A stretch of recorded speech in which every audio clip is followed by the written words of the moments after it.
Firstpost reports from the world's second largest continent. Hello, I'm Alison LaGrange. A very warm welcome from Durban, South Africa. We get you the news and the newsmakers from Africa. From elections to climate change to innovations and opportunities. As the world's attention shifts, we report from Africa, the heart of the global south. Join me every weekday live on Firstpost.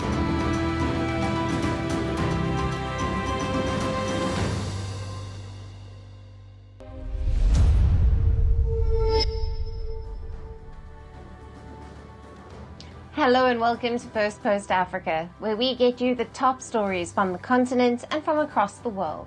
I'm Alison LaGrange, coming to you live from Durban, South Africa. First, let's take a look at the headlines.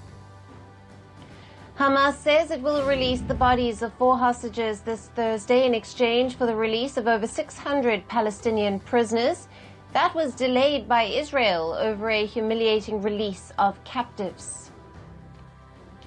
A Sudanese military aircraft crashes into a residential area in the east-central city of Omdurman, killing at least 46 people. A major general is among those killed. North Korean leader Kim Jong-un calls for a development of a strong, modern army to counter any war during a visit to a military academy. His visit comes amid reports that Pyongyang is preparing to send more troops to Russia to support its war against Ukraine. A massive power outage across Chile plunges most of the country into darkness and knocks out electricity to major copper mines in the country's north, disrupting businesses and dealing a blow to global metal markets. And India's Mahakumbh festival, touted as the world's largest religious gathering, wraps up today. The final river bathing ceremonies end 6 weeks of celebration, attended by hundreds of millions of devotees.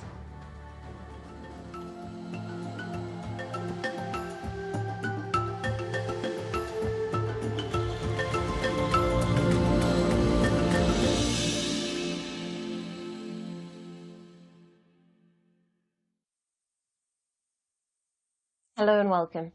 Our top focus remains on the conflict in the Democratic Republic of Congo. As fighting rages on with the rebels in the country's east, the DRC has an offer for peace. It wants the United States and the European Union to access its key minerals directly in exchange for an intervention to end the conflict. The DRC's President Felix reportedly wants the US and the EU to buy a stake in his country's vast mineral wealth, a sector that is currently dominated by China. President Tshisekedi specifically wants the US to go ahead and buy a stake in the DRC's mineral wealth. Currently, American companies source strategic raw materials from Rwanda, which the DRC says are looted and smuggled by the M23 rebels. Now, the Democratic Republic of Congo has vast mineral resources. It is considered to be among the world's wealthiest countries in terms of natural resources. It provides much of the world's coltan, which is used to power smartphones and computers. It also holds more than half of the world's cobalt reserves used in electric vehicles. However, despite this mineral wealth, the DRC has not been able to benefit. Most of the minerals are located in its eastern region, particularly the North Kivu and South Kivu provinces. This area is the epicenter of a long-running deadly conflict that has been reignited. Ethnic Tutsi-led M23 rebels have resumed fighting, which has killed around 7,000 people in over a month. The rebels have seized 2 main cities in the east in the latest clashes. Neighboring Rwanda is accused of backing these rebels. Even though the root of the conflict is an ethnic dispute, the DRC says it is now a battle for minerals, as it accuses Kigali of looting them. Rwanda is also one of the world's top suppliers of coltan, but the DRC says much of Rwanda's export surplus comes from the loot. A UN report reveals that at least 150 tons of coltan were fraudulently exported to Rwanda and mixed with Rwandan production. Rwanda has also negotiated a deal with the European Union to give it about $935 million in return for access to rare earth minerals. However, the EU is reconsidering this deal over Rwanda's alleged support to the M23. The US has also imposed sanctions on a Rwandan military officer and former Minister of Defense over the conflict. The DRC's president says the Trump administration has shown interest in a deal that could ensure a stream of strategic minerals directly from the Congo. Currently, China has far greater access to Congo's mineral wealth, but US President Donald Trump is in a mineral race with Beijing. Trump has pushed Ukrainian President Volodymyr Zelensky to enter a mineral deal with the US as a way to compensate for the wartime aid by Washington to Kiev. Tshisekedi has said that his country's conflict is no different than that of Ukraine's, and the United States must get involved in it. As per reports, Kinshasa has hired a US lobbyist on a one-year-long contract worth $1.4 million to advance defense security and critical mineral diplomacy with the US government. So far, Trump's only remarks on the DRC conflict have been him calling it a very serious problem. But will Trump's need for minerals draw his attention to the crisis? Now, for more on this, we have with us Lileti Maluleke, a security expert who is joining us live from Johannesburg, South Africa. Thank you for being with us, Lileti. Thank you for having me. Now, President Felix Tshisekedi's proposal ties access to the DRC's vast mineral wealth to the Western intervention in the ongoing conflict in the East. How realistic is this strategy, and what precedent, if any, exists for such a transactional approach to security and resource diplomacy? Thank you. The issues Congo is dealing with are far removed from the concerns of President Trump. As we have seen previously, he has not mentioned much on the Congo, other than referring to it as a serious situation and a crisis. However, he has not shown any interest in the African continent and has even shown less interest in the Congo. So any relation, whether Tshisekedi refers to this as a strategic one, it will only favor the Trump administration. We have seen the Trump administration being very assertive, overly transactional. So that is what is expected within the Congo. What we will expect to see from now on is that the policies that Congo will have in future will be heavily influenced by policies from the Republicans and the Trump administration. What Tshisekedi needs to be very careful about is that he should not have a lot of Western intervention and influence. The DRC has a long history with the West. We have seen this during the Mobutu's reign when the West was very involved, and this also contributed to the conflict that we have.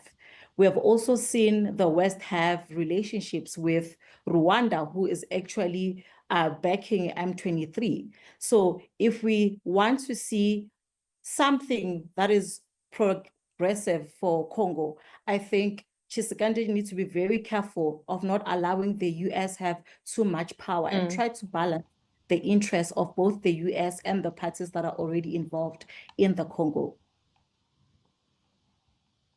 Right.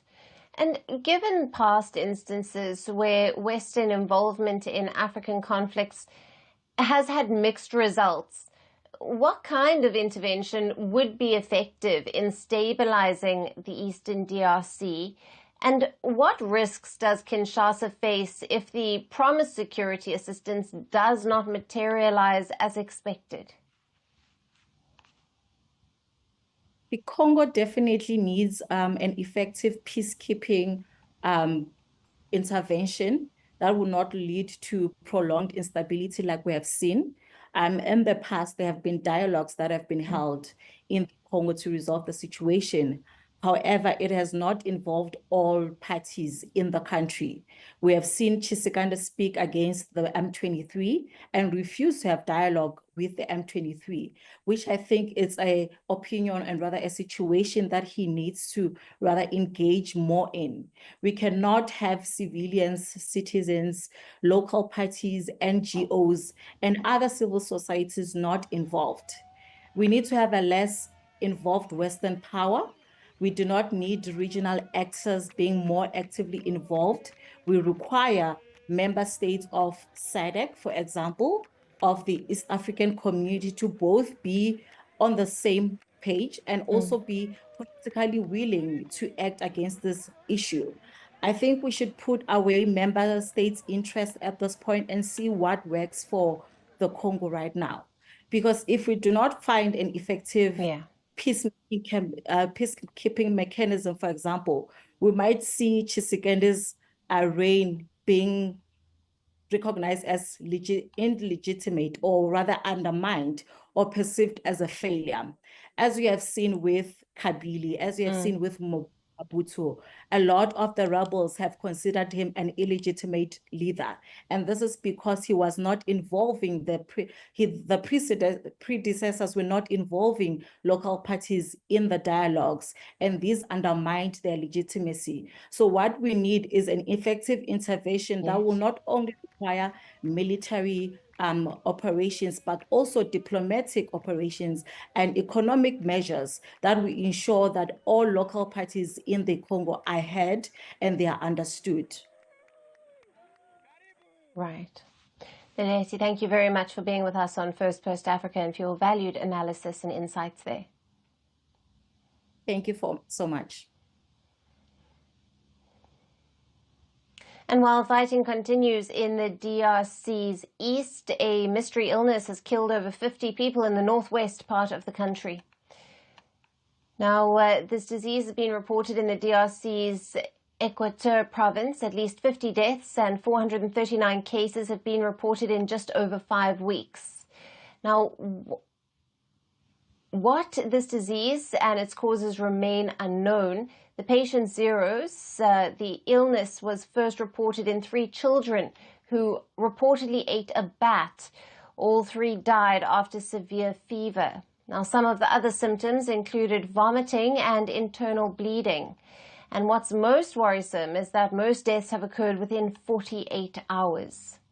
Now, the World Health Organization has been alerted. It has called the DRC's mystery disease a significant threat to public health. It has also highlighted the lack of medical infrastructure and surveillance facilities to address the crisis in the area.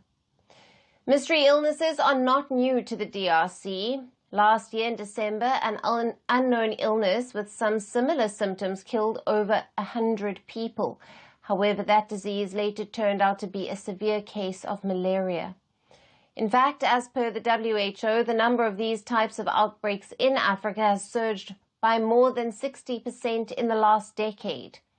But this time, concerns are over a disease that can jump from animals to humans, and scientists are yet to discover ways to prevent them. Now, needless to say, the last time such a disease spread, it altered the whole world. Is the world bracing for another Wuhan-like virus?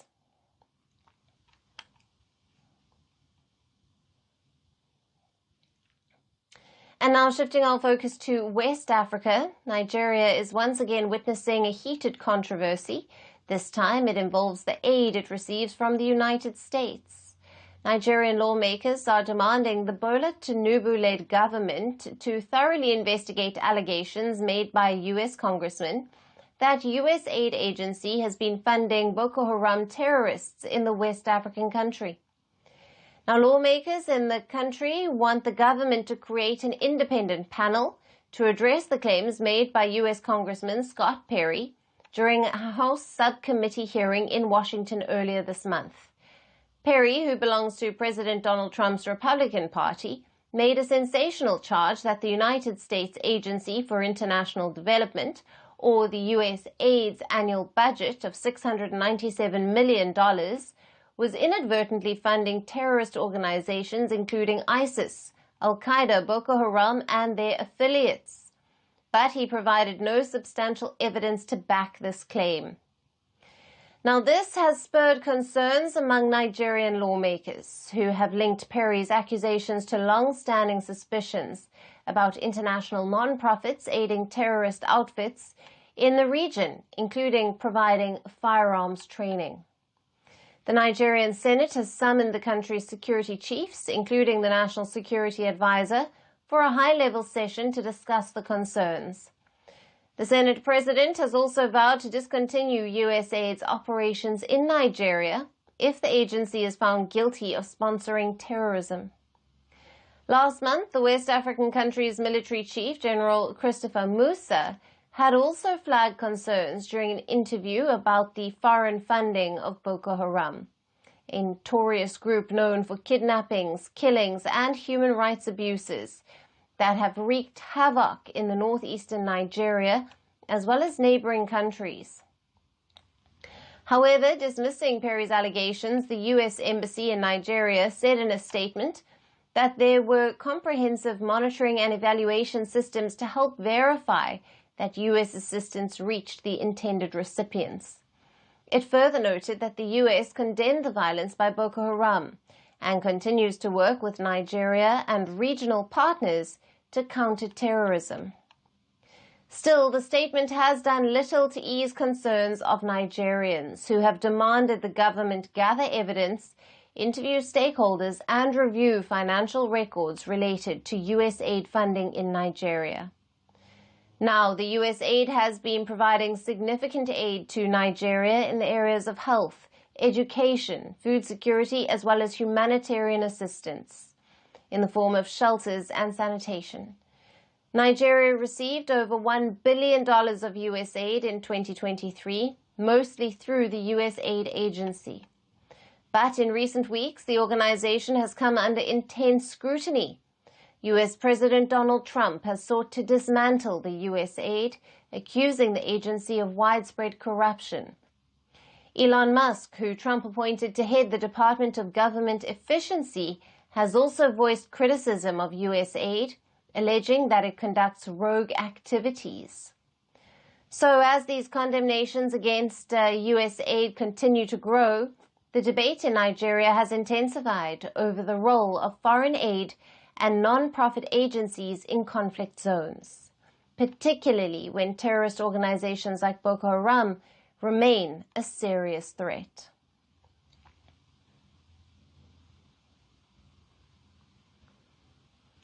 And our final story is from Kenya. When the Norwegian Dawn cruise liner docked in Mombasa, it wasn't greeted by local officials.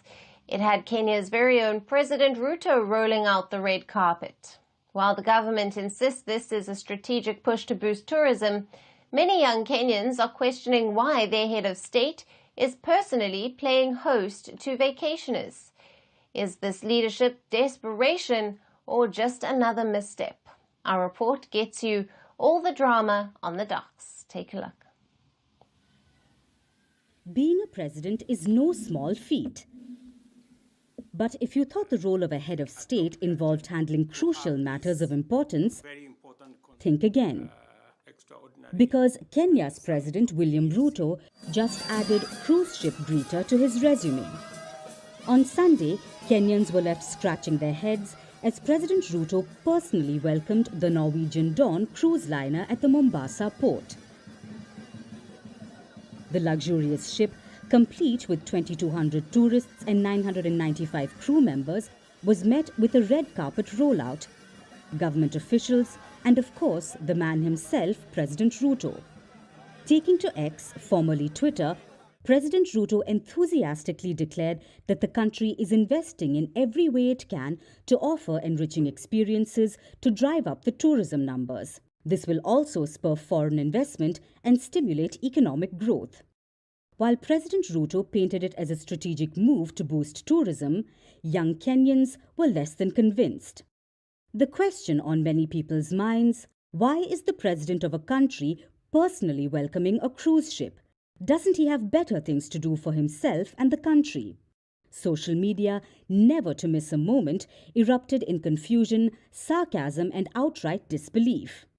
Some people asked, is this a new low that the president has touched? Someone quipped that he could have left this job for his other executives, while one user bluntly called him an idle man as he has so much time. Then there was another user who didn't want to mince his words and hit the president with the shame word. Last but not the least, is he a desperate president? President Ruto took over the country during a time when Kenya was amidst troubles like rising food and fuel prices, high unemployment, and a debt burden. Ruto promised to fix everything. And our workers have dignified livelihoods. But under his guidance, living conditions have worsened. The government rubbed salt on the wounds of common people by proposing to impose new and increased taxes, and fuel and food subsidies were removed. He said these measures would help narrow the country's wide budget deficit. As if this wasn't enough, President Ruto called the kidnappings of government critics fake news. He was even dubbed the King of Skies last year. Ruto took 22 international trips, all in the name of tightening diplomatic ties. Right from Uganda to the United States, he did it all. The money that was spent on these state visits, if used to stabilize the economy, could have brought in some respite for ordinary Kenyans. But despite criticism, President Ruto cannot do without extravagance. Recently, he faced nationwide outrage over his decision to renovate State House Nairobi. An opulent facelift that comes at a time when public schools and government buildings are crumbling. While Kenyans struggle with the rising cost of living, billions of shillings are reportedly being funneled into sprucing up presidential lodges across the country. If the cruise ship welcome party and expensive home makeover weren't enough, President Ruto has also earned himself a new international distinction, though it's not the kind you'd want to put on your LinkedIn profile. He was recently ranked the second most corrupt leader of 2024. This was according to the Organized Crime and Corruption Reporting Project. Yes, out of all the leaders in the world, Kenya's very own president secured silver in the Corruption Olympics. And he even received the most votes for the title. From extravagant renovations to welcoming tourists with taxpayer money, President Ruto's recent moves have left many Kenyans questioning, where do his priorities lie?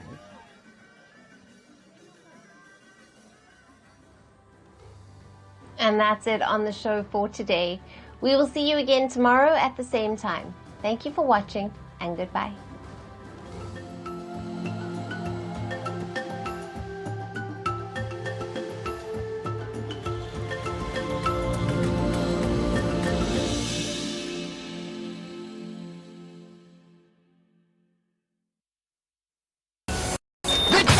It's over!